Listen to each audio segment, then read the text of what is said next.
Hello everyone, মুনসাল একটি নতুন ব্লগে তোমাদের অনেক অনেক ওয়েলকাম। এই দেখো আমার ছোট্ট পুট্টুকে, ওর ছোট্টবেলার ওয়াকার আজকে আবার পেয়েছে দেখতে। এটা রাখা ছিল গ্যারেজে, আর ওই পেছনে গেছিল একটু ঘুরতে, ব্যাস গ্যারেজের গেটের ফাঁক দিয়ে ওই দেখতে পেয়ে গেছে ওর ওয়াকারটা। সেইটা নেওয়ার জন্য কি বায়না সেটা নিয়েই ওই ঘরে আসবে। এটাই অনেক ধুলো পড়েছিল, সেই এটা নিয়ে এখন ওই আবার খেলতে শুরু করেছে এই ওয়াকারটা নিয়ে। Putlu, what is this? এটা তুমি কি করছো? This is bicycle, this is walker. আজকে রাতে ডিনারের জন্য আমি একটা আইটেম বানিয়ে রাখবো রুটি দিয়ে খাওয়ার জন্য, আর তার জন্য লাগবে বেসন আর টক দই। বেসন আর টক দই দুটোর কম্বিনেশনে আমি বানিয়ে রাখবো কারি পকোড়ি। এটা বানানোর রেসিপি এর আগেও আমি আমার চ্যানেলে দিয়েছি, ভিডিও আছে, সেই ভিডিওর লিঙ্কটা আমি ডেসক্রিপশনে দিয়ে দিব, তোমরা দেখতে পারো। বসে পড়েছি কারি পকোড়ির জন্য ব্যাটার গুলতে। এই যে এইখানে নিয়ে নিয়েছি বেসনের মধ্যে একটু হলুদ, একটু লবণ, একটু লঙ্কার গুঁড়ো দিয়ে দিয়েছি। এখানে বাটিতে জল নিয়েছি পরিমাণ মতো, ঘরে এসি চালিয়ে দিয়েছি এই যে আরাম করে, কারণ ব্যাটার গোলাটা সব থেকে হলো কঠিন কাজ। অনেকক্ষণ হাতে সময় নিয়ে ভালো করে ব্যাটারটা না গুললে পকোড়িগুলো ভালো মতো হবে না। সেই কারণে প্রায় 15 থেকে 20 মিনিট সময় লাগে এই ব্যাটারটাকে ভালো করে ফেটাতে। তো সেটাই এখন আমি বসে বসে করবো।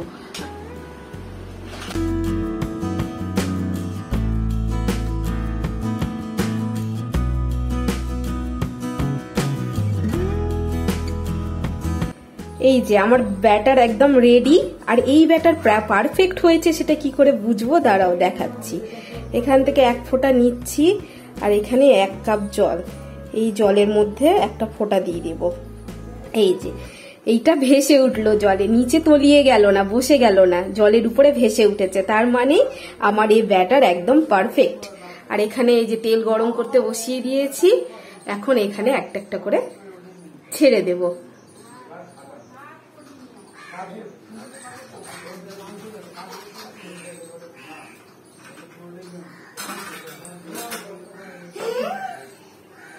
ছোট্ট ছোট্ট করে দেব, এগুলো ভাজার পর সাইজে বড় হবে।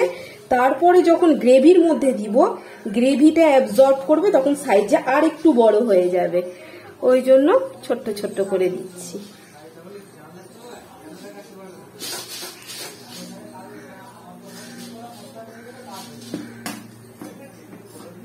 আমার ছোট্ট পুটলুও পাশে চলে এসছে, আমাকে হেল্প করছে। পুটন, এখানে গরম আছে, গরম ননি হট আছে বাবা। এই দেখো এক ব্যাচ পাকোড়ি ভাজা আমার হয়ে গেছে, এটা সেকেন্ড ব্যাচ, আর এটাই হলো লাস্ট ব্যাচ। এই ছড়ানোর ফ্রাই প্যানে ভাজছি বলে একসাথে অনেকগুলো পাকোড়ি দিয়ে দিতে পেরেছি, কাজটাও আমার খুব চটপট তাড়াতাড়ি হয়ে গেল। গ্রেভি বানানোর জন্য এই টক দই আর এই 1/2 কাপ বেসন, এটাকে মিক্সির জারে ভালো করে ফেটিয়ে নিব। হাত দিয়ে ফেটাতে অনেকটা সময় লাগবে, আর এটাকে খুব ভালোভাবে ফেটাতে হয়। এই দইটাকে দিয়ে দিলাম, আর এই বেসনটা দিয়ে দিলাম। এটাতে জল মেশাবো অনেকটা পরিমাণে। এখন যে গ্রেভিটা বানাবো তার জন্য কড়াইয়ে অল্প একটু তেল দিয়ে দিব। পকোড়িগুলো যে তেলে ভাজলাম ওটা থেকে সামান্য তেল দিয়ে দিলাম। আর এইটাতে ফোড়ন দেওয়ার জন্য এখানে রেডি করে নিয়েছি একটু জিরে, একটু মেথি, আর একটু আদা গ্রেট করে নিয়েছি, আর 4টা কাঁচা লঙ্কা। এই কটা জিনিস দিব এই তেলের মধ্যে। তেলটা একটু গরম হয়ে গেলে, আর যে ঘোলটা বানিয়েছি টক দই আর বেসন দিয়ে, সেটার মধ্যে অনেকটা পরিমাণে জল মিশিয়েছি। জল মিশিয়ে এই রকম করে নিয়েছি। ফোড়ন দেওয়ার পর এইটা মেশাবো।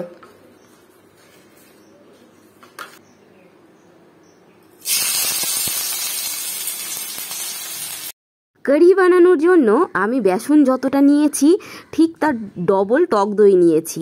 1/2 কাপ বেসন নিয়েছি, আর 1 কাপের মতো বা 1 কাপের থেকেও একটু বেশি হবে হয়তো টক দইটা নিয়েছি।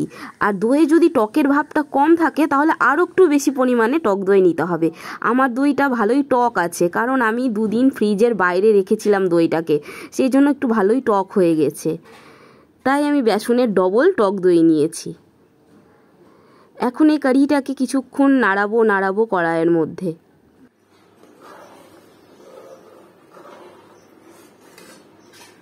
এটার মধ্যে পরিমাণ মতো একটু নুন দিয়েছি আর একটু হলুদ দিয়েছি, আর এটাকে অনেকক্ষণ ধরে নাড়িয়ে গেছি। যতক্ষণ ধরে না এটা ফুলে উঠছে ততক্ষণ পর্যন্ত এটাকে নাড়িয়ে গেছি, প্রায় 5 থেকে 6 মিনিট এটাকে নাড়িয়েছি।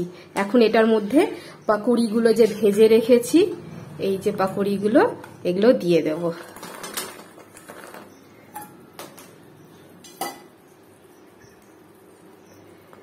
এবার এইটা 10 মিনিট ফুটবে, আর লাস্টে এটাতে লাগাতে হবে তড়কা।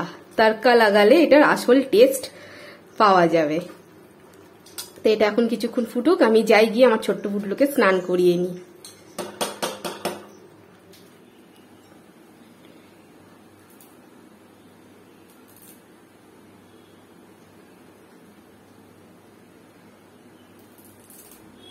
কারি রেডি হয়ে গেছে।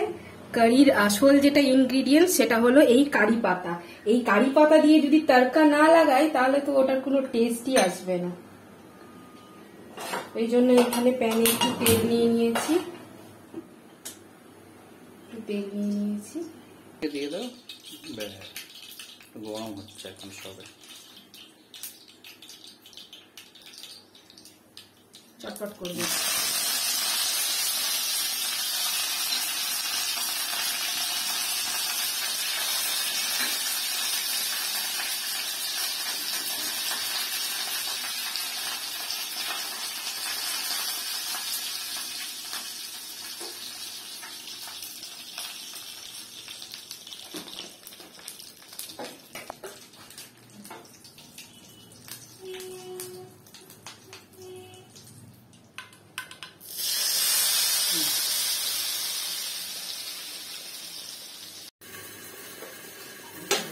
আমার পাকোড়ি রেডি, উপর থেকে তড়কা লাগিয়ে দিয়েছি।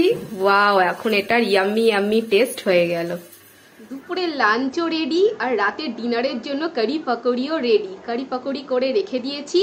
ফাইনাল লুক দেখতে কেমন লাগছে সেটা রাত্রে ডিনারের সময় তোমাদেরকে দেখাবো, কারণ পাকোড়িগুলোতে গ্রেভি অ্যাবজর্ব করবে, নিয়ে পাকোড়িগুলো আর একটু বড় বড় সাইজে নরম নরম তুলতুলে হয়ে যাবে, তখন খাওয়ার জন্য একদম রেডি হয়ে যাবে। তা করে রেখে দিয়েছি। এখন আমার কোনো কাজ নেই, আমি রিল্যাক্স, যে দুপুরের খাবার হয়ে গেছে, রাতের খাবারও হয়ে গেছে। একটু পরে প্রান্তিক চলে আসবে অফিস থেকে, ওকেও লাঞ্চ করতে দিয়ে দিব, আমার ছোট্ট পুটলুকেও খাইয়ে দিব, নিয়ে দুপুরে আমরা শুয়ে পড়বো। ব্যাস, দুপুরের মতন কাজ এখানেই শেষ হলো। আবার সন্ধ্যেতে উঠে বাকি কাজ যা করার করব। কারি পাকোড়ি বানাতেও আমার এত ভালো লাগে আর খেতেও আমার এত ভালো লাগে, রুটি দিয়ে খুবই ভালো লাগে। আর আমি নিজের মুখেই নিজে বলছি যে আমি কারি পাকোড়িটা এত সুন্দর বানাই, এত সুন্দর, মানে আমি নিজে খাই, আমার নিজের মনে হয় যেটা আমি বানিয়েছি খুবই সুন্দর, টেস্টি হয় খেতে, খুবই সুন্দর। আর বানাতেও এমন বেশি কিছু সময় লাগে না। এখন আমার করে করে এতটাই প্র্যাকটিস হয়ে গেছে যে বানাতে শুরু করলে চট করে আধ ঘন্টার মধ্যেই আমার হয়ে যায় করা। ওইদিকে মাথা করে, হ্যাঁ। ইয়ে, ওয়াও, পুটু কি সুন্দর করেছে, দারুন দারুন দারুন। আমাদের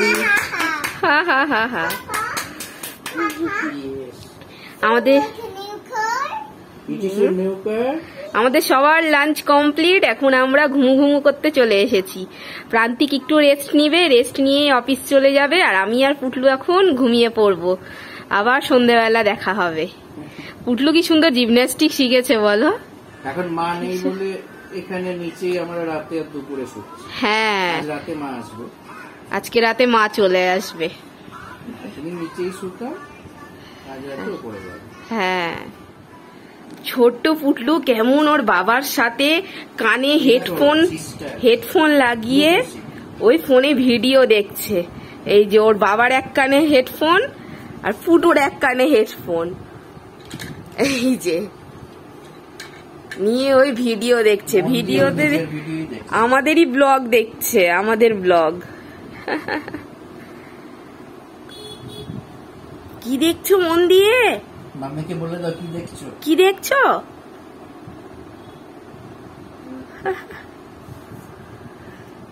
কেমন এখন সন্ধ্যেবেলা আমার আর প্রান্তিকে চা করে নিয়েছি, আর এখানে পুটলুর জন্য খাবার করে নিয়েছি সন্ধ্যেবেলার।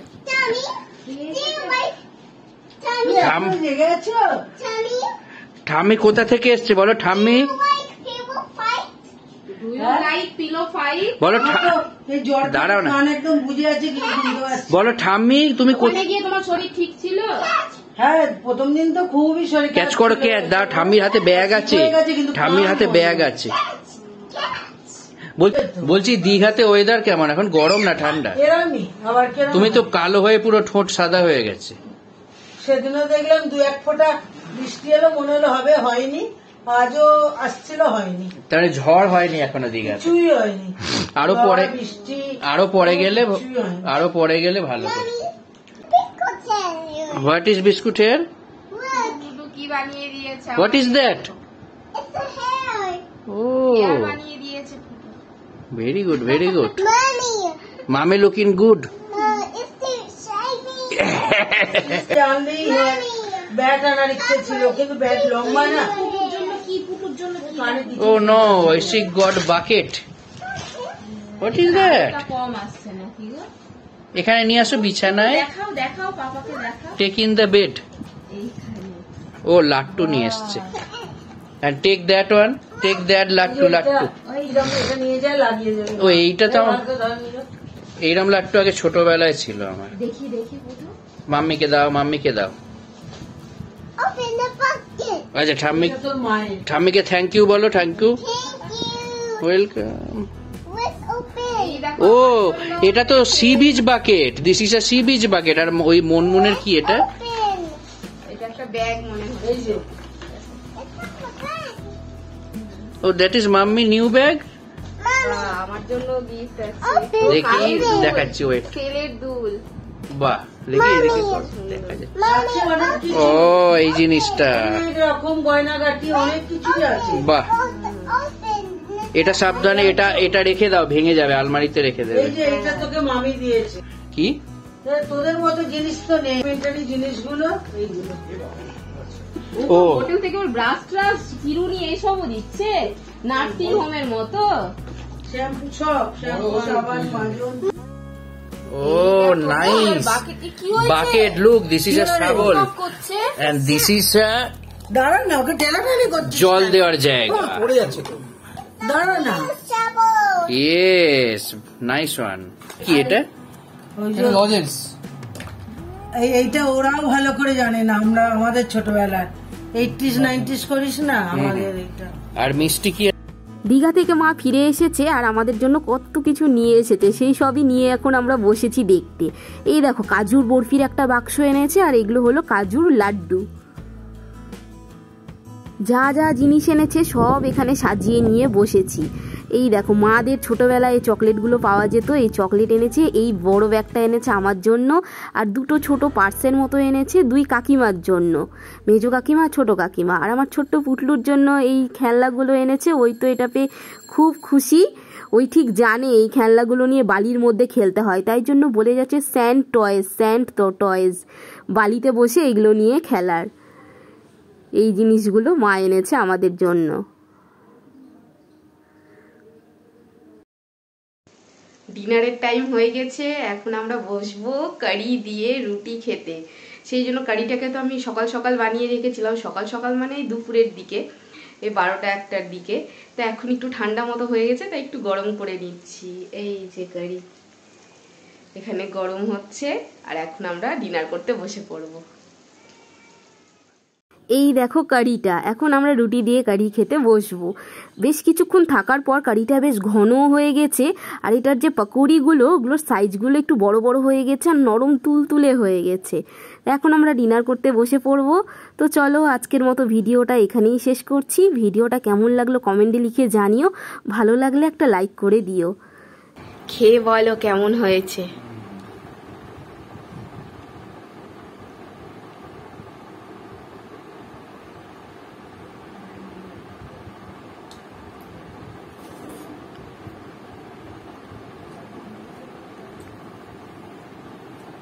ভালো হয়েছে টেস্টটা। ভালো হয়েছে?